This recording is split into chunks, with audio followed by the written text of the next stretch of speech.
el castillo, eh, en este trabajo dice la hija, un personaje importante en esta obra, dice la hija, el castillo sigue creciendo de la tierra.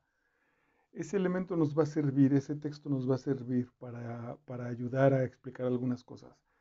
Creo que podríamos encontrar un pequeño elemento para distinguir cuando las obras cobran carácter simbólico.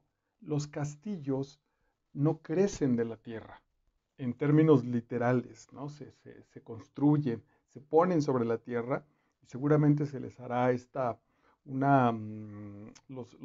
los cimientos, pues agujeros, hoyos en la tierra para generar los cimientos y luego se construirá, pero no crecen de la tierra.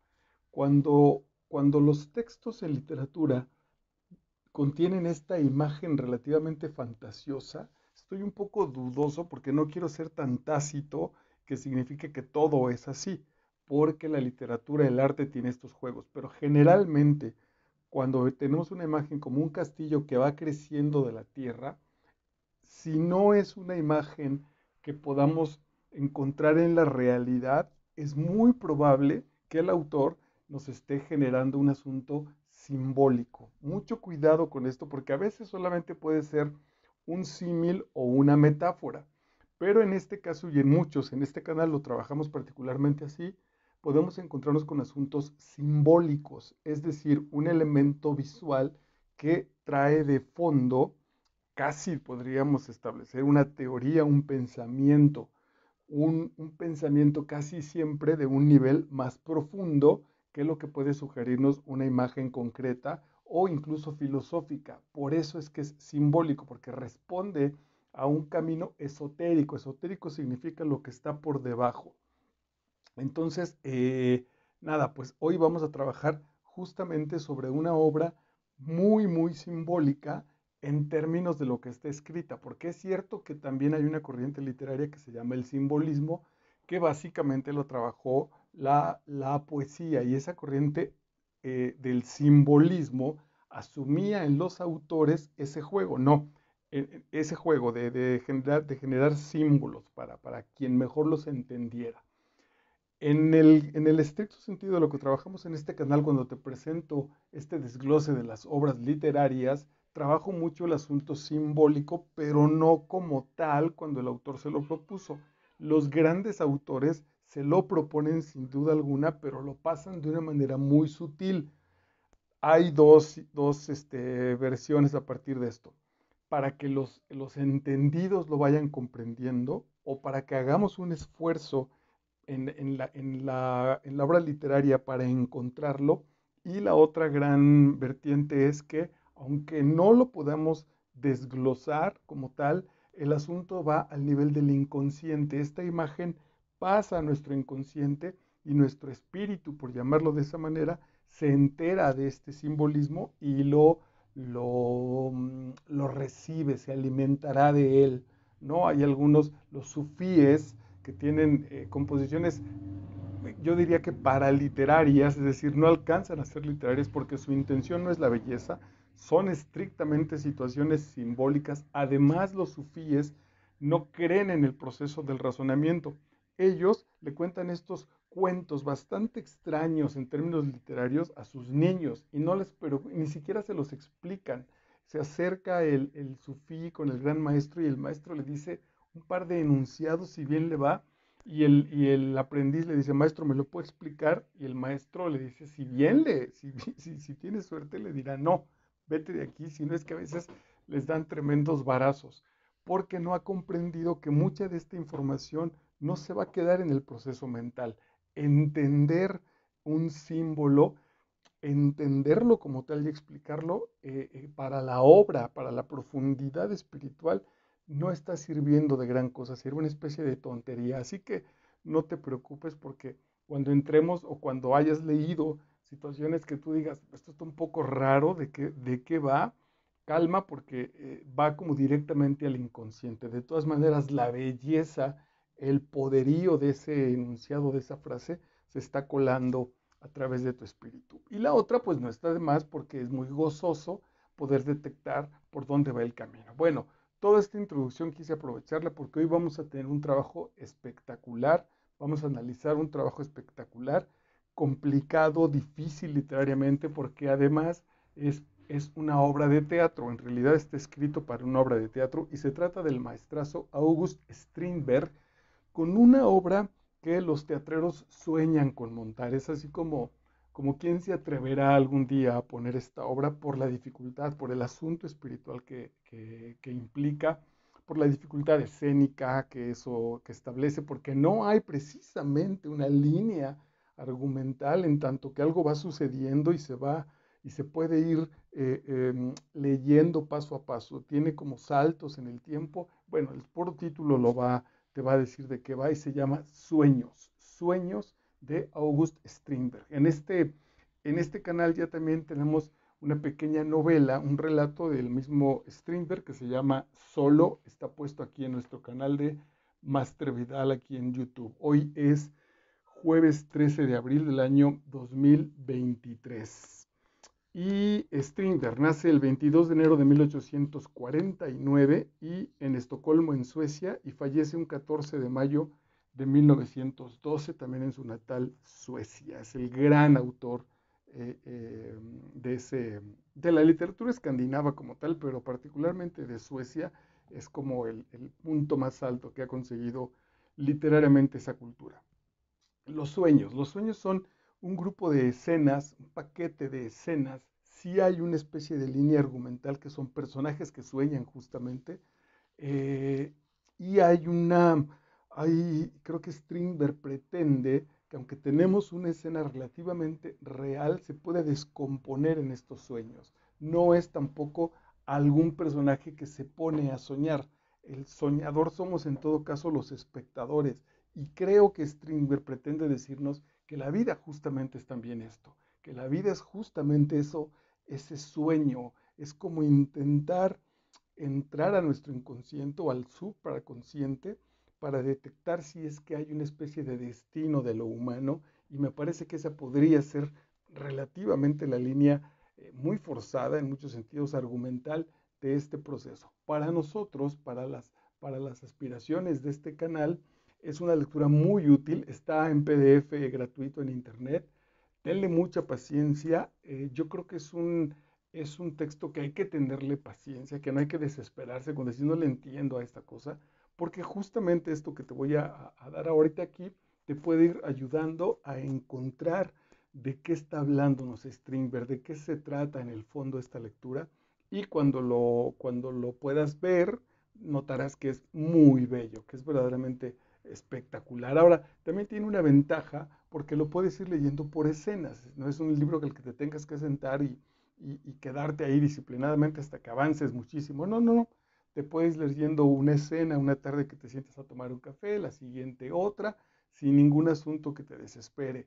Si algo huye la literatura es de pelearse con su espectador. Yo no le veo sentido. Aquí el asunto es encontrar a este proceso precioso, este proceso profundo espiritual y poco a poco que lo alcances, notarás, podrás ver la belleza brutal en el mejor de los sentidos, poderosísima, particularmente de este texto y en general de la literatura de Strindberg. Yo creo que pronto trabajaremos su otra gran obra de teatro que es La señorita Julia, que es un enorme clásico, ese sí en términos muchísimo más realistas. Acá no, acá es un asunto onírico, por ahí al principio da ahí algunos pasajes con cómo podría ser el escenario, las luces, los personajes, anuncia Strindberg que entran y desaparecen, casi te podría decir literalmente de la nada. Entonces, también por eso es muy difícil porque es un juego el cual tiene que meterse el director y creo que uno de los posibles errores sería justamente intentar encontrar qué quiso decir Strindberg. Yo creo que aquí más bien el gran reto es enfrentarnos la lectura de la obra de teatro o en la puesta en escena a jugar con lo que nos sugiere Strindberg. Aquí me parece que Strindberg está planteando ahí su sueño. Y entonces, en ese sentido, si yo te platico un sueño, es muy probable que tú imagines tus propios colores y tus propios espacios. A mí me parece que ese es el fondo. Ahora, sí tiene un sustento espiritual de este camino del héroe, este camino espiritual que es el que voy a compartir contigo con las anotaciones que hice. El primer texto dice la hija: el castillo sigue creciendo de la tierra. El castillo normalmente en términos simbólicos es nuestra propia personalidad. Nosotros somos el castillo. Yo soy el castillo. Yo soy esa, porque me he ido construyendo. Yo soy esa fortaleza en medio del terreno. El castillo es la representación de mí misma, de mí mismo. Y creo que de mi misma civilidad, de mi misma humanidad, también se puede llevar hasta allá. El castillo somos la humanidad. Por eso es que ha crecido de la tierra, porque viene de la naturaleza, viene de los elementos básicos. ¿Ves lo mucho que ha crecido desde el año pasado? Y sigue en movimiento, sigue creciendo este elemento que será el hombre, este elemento de civilidad humana, esta construcción humana que es el hombre: cultura, lenguaje, venido de la biología del agua, de la tierra, del viento y del fuego, de las estrellas. Ahora lo sabemos, los mismos elementos que están en las estrellas son de los que estamos hechos. Y el castillo es esta construcción cultural que los hombres hemos ido haciendo. Mi propia personalidad particular, pero también mi extensión en términos culturales, mi presencia como mexicano, como ser humano, como civilización humana, también ese es el castillo y está creciendo. La hija dice más adelante también. Ahora, la hija, que es casi sobre ella recae el elemento dramático, está en su proceso espiritual, y para nosotros, en el caso de los hombres, la hija será justamente nuestra parte femenina. Nuestra parte femenina es la que cuestiona, es la que está interesada en la vida. La parte masculina dice cómo se construye el castillo y contra qué enemigos está preparado. Y la femenina no, la femenina pregunta por el mundo, tiene curiosidad, se mete, juega. Aquí también tenemos en otro contexto completamente diferente, pero hablando básicamente de lo mismo, La loca de la casa, que es una gran obra de la maestra Rosa Montero. Dice la hija: las veo, dime padre, ¿por qué crecen las flores mejor en el estiércol? La hija pregunta: las veo con signos de interrogación, está maravillada por la hermosura, por por la existencia, sería el punto exacto, por la existencia de las flores. Ahora, la existencia, ¿qué implica la existencia? Implica que esta niña agradece o admira su ser. Las flores son importantes como cualquier elemento, por supuesto nosotros, solo por el hecho de ser, solo por el hecho de existir, de dar de nosotros mismos. Solo en ese sentido, no es solo en ese sentido, es el primero y el más importante de los sentidos. No hay otro. Lo primero es que ya por ser es bello el asunto. Y la hija, muy emocionada, ve esas flores que somos también nosotros y dice: las veo. Dime, padre, ¿por qué crecen las flores mejor en el estiércol? El cristalero contesta: como no se encuentran a gusto en la suciedad, se apuran a dejarla para salir a la luz, florecer y morir. Como en el estiércol, como en el lodo, estas flores o estas semillas no están a gusto, quieren dejar ese lodo, intentan crecer.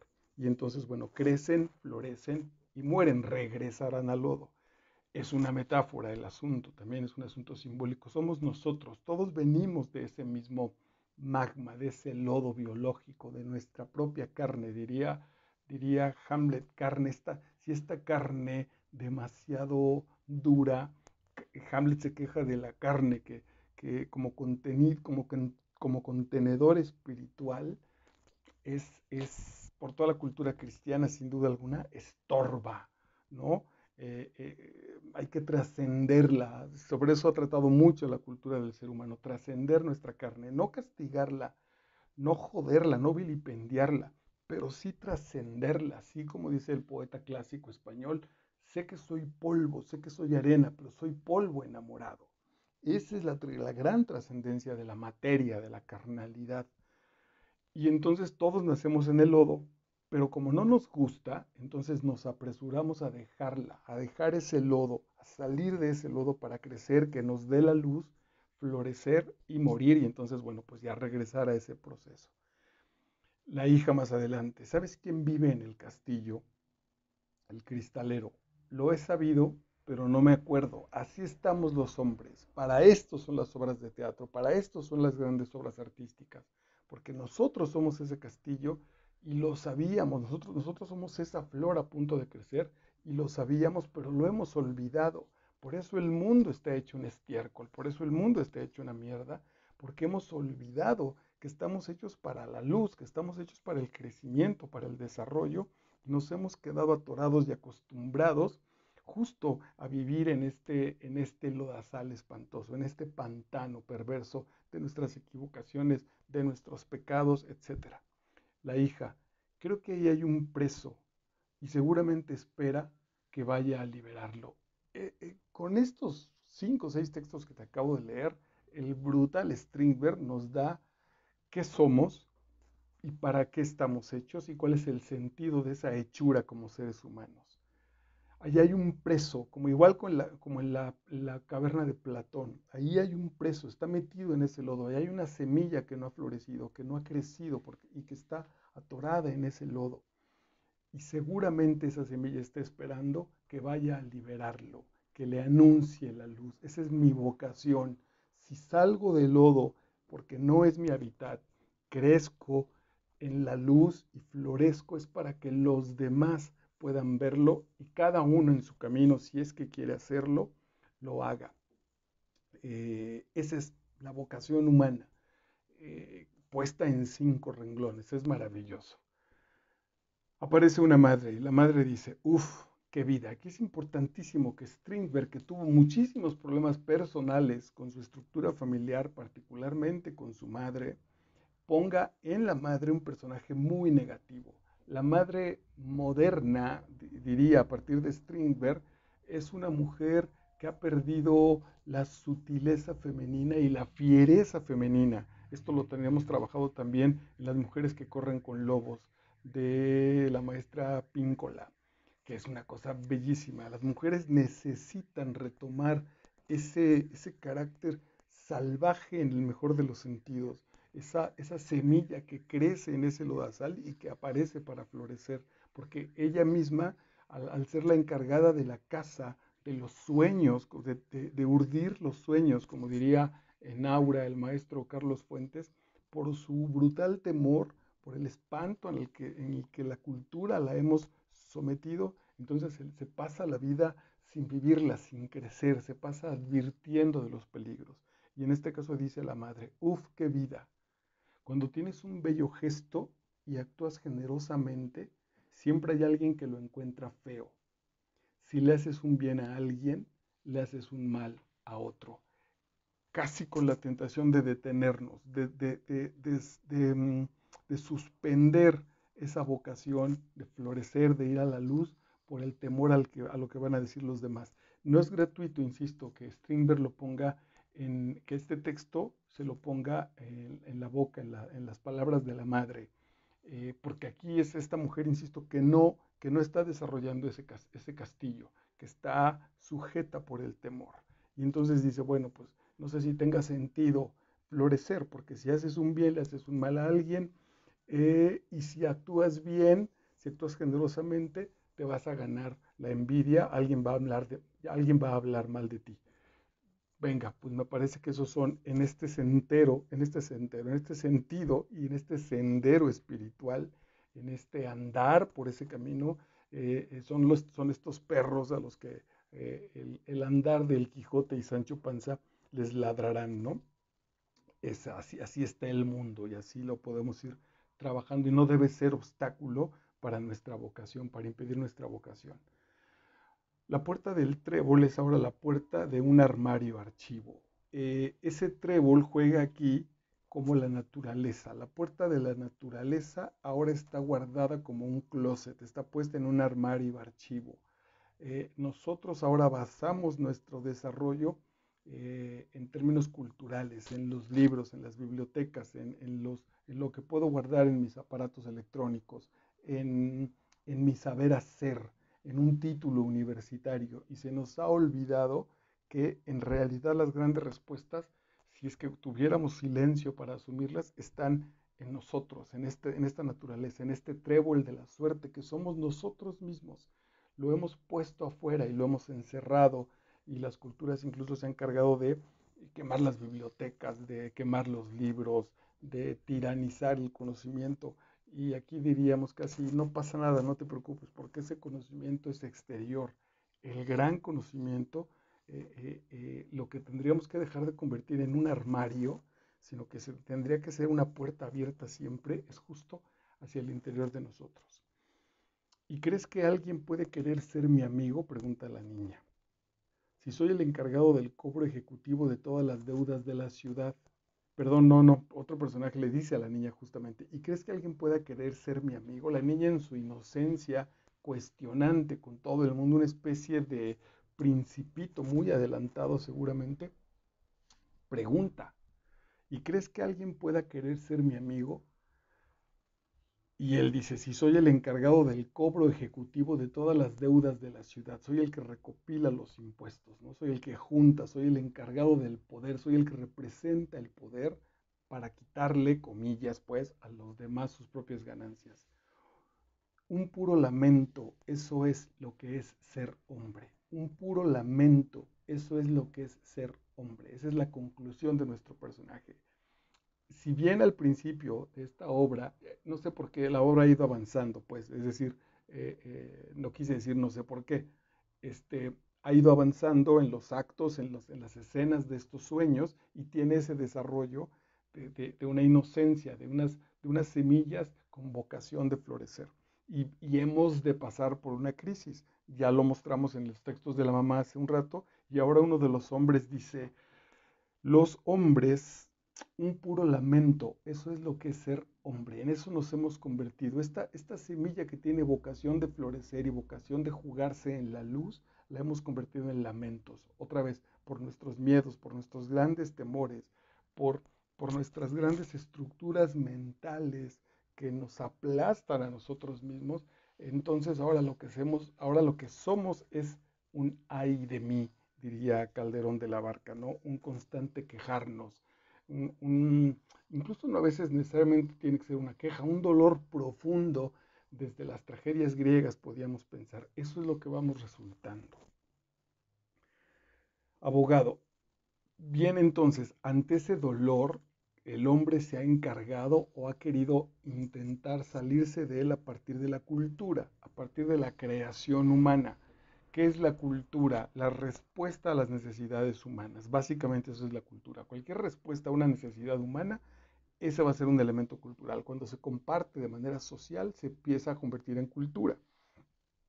Y entonces, en esta cultura de finales de los 1800, en los que les toca ver, en lo que le toca ver la realidad al maestro Strindberg, con guerras, con revoluciones, con violencia, con pobreza, con miseria, con borrachos, una situación que no le gusta para nada, que además lo tiene ahogado en su propia familia, la familia como una estructura que representa el peor de los poderes, retrógrada, sin escrúpulos, desvergonzada, sin espiritualidad, está harto de eso Strindberg. Y entonces, pero esto es la cultura al fin y al cabo. Y un abogado, el encargado de las leyes, pregunta, ¿y si nos aburrimos? Y la niña, la hija, contesta, entonces llegará el hijo que nos traerá entretenimiento sin fin. La hija ha crecido y en lugar de salir a la vida y ser feliz como quiso cuando era niña, la cultura la ha ido sometiendo. Y en este momento, en este sueño, le dicen, viene, cásate con alguien, pero no te cases con el niño del cual estabas enamorado, cásate con un abogado, cásate con alguien importante. Se enfrenta en ese sueño al abogado y el abogado le pregunta, ok, vamos a casarnos, pero le dice, ¿y si nos aburrimos? Y la hija dice, entonces si nos aburrimos llegará el hijo que nos traerá, que nos traerá entretenimiento sin fin. Es brutal, muy hermoso, pero muy profundo, muy violento. Nos casamos y tenemos hijos para que los hijos nos entretengan. Nuestra vida es tan brutalmente aburrida como hombres y como mujeres que necesitamos un hijo para que se vuelva entretenida, alguien para quien encargarme. Esto es brutal.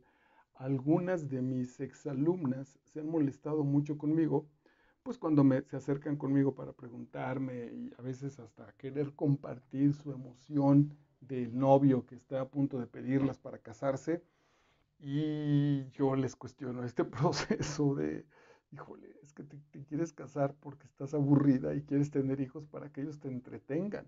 Imagínate nada más la brutal y espantosa responsabilidad que le estamos dejando a un ser humano cuando ya desde su llegada le decimos, mira, yo estoy muy aburrida, la relación entre tu madre y yo es muy aburrida. Qué bueno que llegaste para hacernos la más entretenida, para entretenernos, para tenernos ahí sin avanzar y sin quedarnos en una especie de mediocridad espantosa.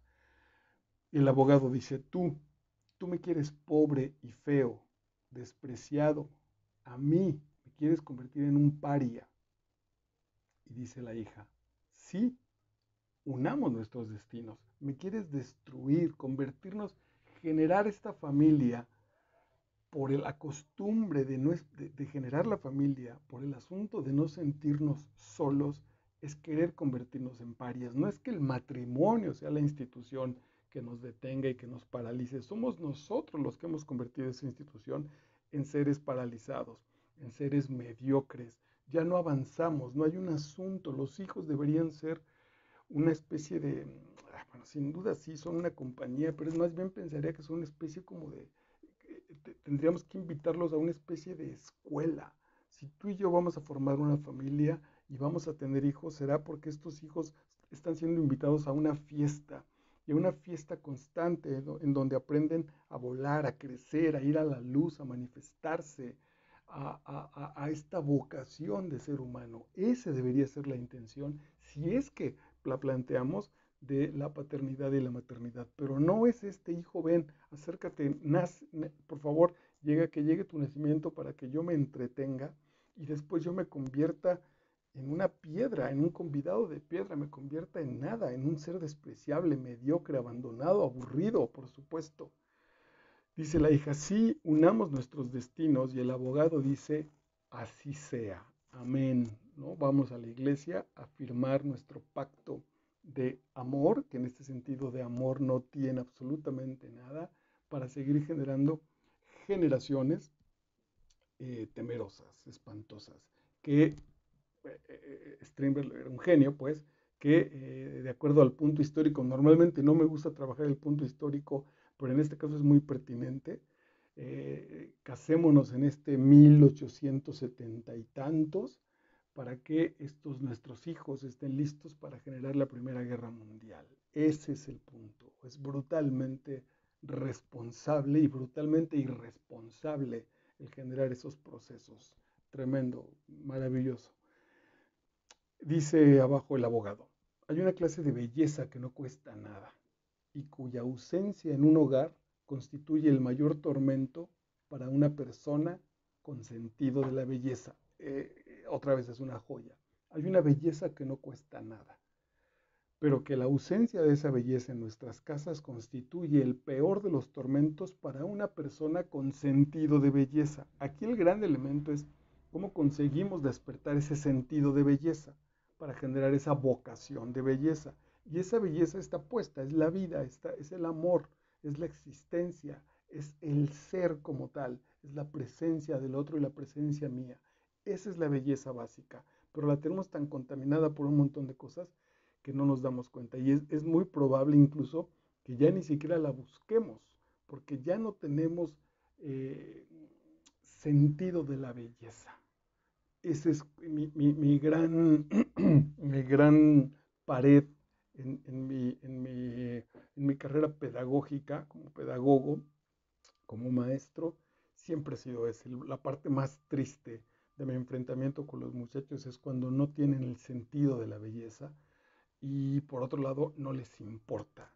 Y la más básica que puede ser su comportamiento, su propia determinación física, ya no digamos el salón, su comunidad, su determinación hacia sus estudios, cómo tratan su material con el que trabajan, si se apasionan o no con algunas clases, con sus relaciones personales. Cuando están carentes de belleza, el más hermoso o la más guapa de estos adolescentes puede ser un verdadero monstruo. De eso está hablando estos sueños de Strindberg. El jefe de la cuarentena. Entonces la humanidad estos sueños se han convertido en pesadilla, están en un proceso de enloquecimiento profundo, de infierno, como el andar de Dante Alighieri en la Divina Comedia. Dice el jefe de la cuarentena, esta humanidad, esta comunidad que está puesta en cuarentena porque está enferma. A mí me gustaría olvidar, sobre todo a mí mismo. Por eso busco los bailes de disfraces. Me encantaría ser otro, tener otra personalidad para olvidar la que tengo. El carnaval, el teatro de aficionados. Es brutal, no deja títere con cabeza el maravilloso Strindberg. ¿Qué es el teatro de aficionados? El teatro que no está comprometido.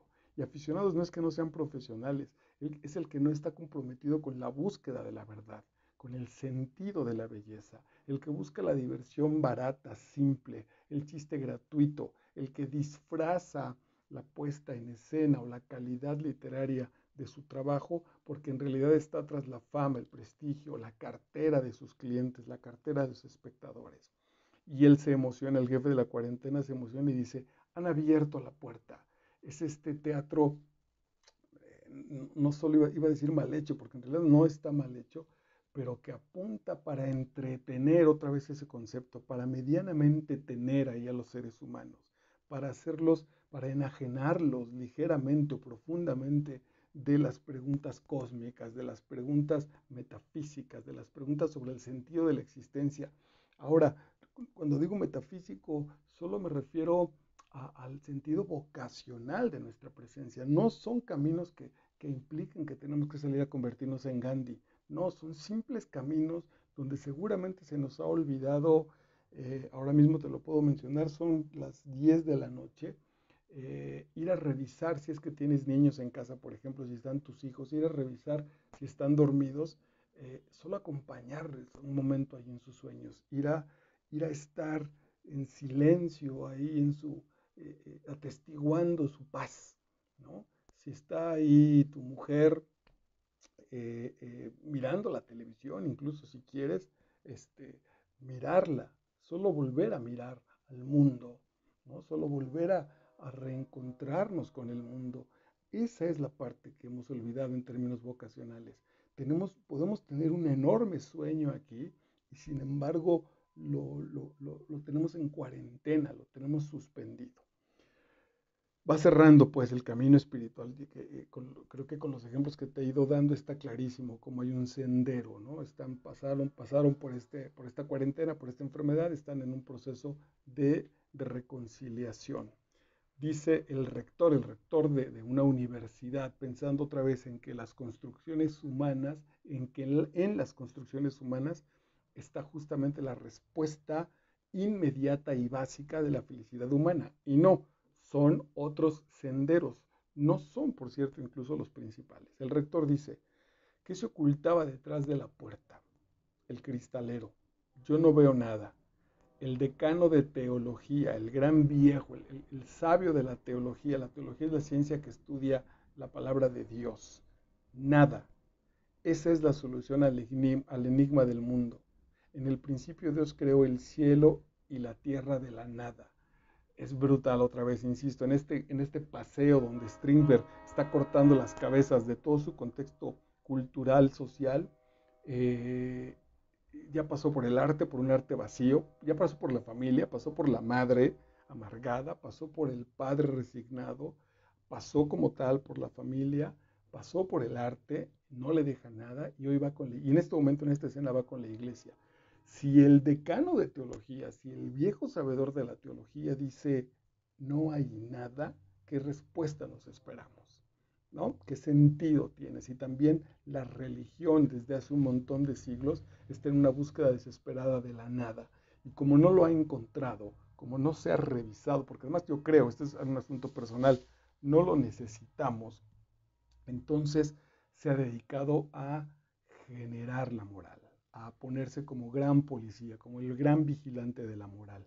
Ese es el problema, que no es un sendero espiritual a lo cual apoye la iglesia, sino que se ha convertido en una institución que rige la moral, de nuevo para entretenernos, para meternos en este brutal valle de lágrimas y a partir de culpas y de premios tratar de entretener espantosa y vacía existencia.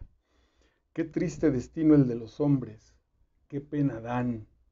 Adiós, se van despidiendo los personajes cargados, llenos de amargura, porque esta existencia no tiene sentido, porque estos sueños son pesadillescos. Entra en el castillo, se oye música, entra en el castillo, ves es de nuevo el final. Así empezó con un castillo que nace de la tierra, que somos nosotros mismos, y entramos en nosotros mismos. Entra en el castillo, se oye música. El castillo arde y su resplandor muestra sobre el fondo una pared con rostros humanos perplejos, tristes, desesperados. Así está la condición humana. Cuando incluso empezamos o intentamos hacer ese viaje adentro de nosotros, lo primero que vamos a tener que encontrar es lo mal hechos que hemos venido construyéndonos, como si en esta construcción, en esta edificación de este castillo, a la hora de entrar nos diéramos cuenta que está mal nuestra tubería, que están mal nuestros pilares, que lo hemos construido con materiales baratos, que está a punto de destruirse, de derruirse nuestra propia construcción, y eso nos va a dejar perplejos, nos va a dejar tristes, desesperados. Cuando el castillo arde, cuando quememos eso, cuando aceptemos y quememos, prendamos fuego simbólico a ese proceso, cuando el castillo arde, el capullo de la flor que hay en el tejado estalla en un inmenso crisantemo, en una maravillosa flor. Cuando estés dispuesto a destruir tu castillo, que implica tu propia creación y tu propio elemento cultural, cuando no des la vida inocentemente y enajenadamente por él, sino que estés dispuesto a entregarte ese fuego purificador para reventarlo, es entonces que en el tejado, en la parte alta de ti, estalla un inmenso crisantemo, una inmensa flor, que es como al principio esa semilla que nació en el estiércol y en el lodo, pero que no está destinada para ese proceso. Y entonces en estos maravillosos sueños de Strindberg encontramos ese camino del sufrimiento, de la desesperación, una desesperación brutal, angustiosa. Es la época del cuadro del grito de Edvard Munch, o Munch. Eh, eh, este, esta, este grito desesperado, brutal, de angustia, del mundo no me gusta. Y entonces cuando entro en mí y veo que yo he sido el arquitecto de ese mundo, tampoco me voy a gustar. Pero ese proceso de entrada en mí con decisión, de cortar de tajo todos los demonios y los monstruos que están guardados en mí, va a provocar en el tejado, ¡pum!, una explosión maravillosa para que aparezca un crisantemo que tenga vocación de ir a la luz, que florezca y que entonces sí, me parece ya que con una maravillosa paz pueda regresar a este proceso de esto que le llamamos estiércol, de esto que le llamamos lodo, de esta carne, de esta naturaleza, y cumpla con su ciclo para ir posiblemente entonces sí, salir de esa porqueriza, salir de ese pantano y poco a poco armar un jardín, poco a poco armar un paraíso. Los sueños de August Strindberg, muy recomendable. Soy Marco Vidal y te espero en la siguiente entrega. Gracias.